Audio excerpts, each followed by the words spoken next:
حتما خیلیاتون این آیرن گولم رقاص رو دیدید اما نمیدونید چجوری بسازیدش. خب بیاید بهتون یاد بدم. وسایلی که نیاز دارید اینا هست.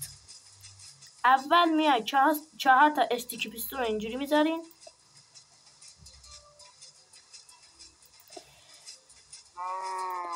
چهار دم آیرون بلاک جلوش.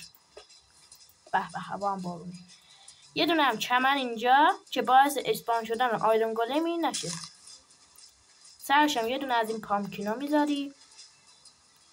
پشتشو میای این شکلی میکنی.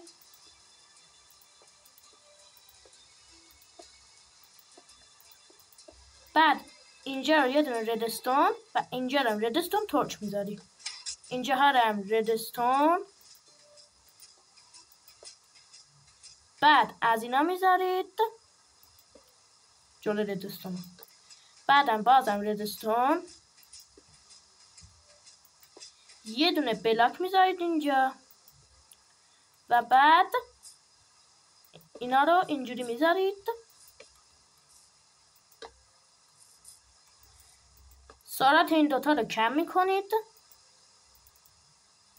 بعد همه رو با ردستون وصل میکنید به هم.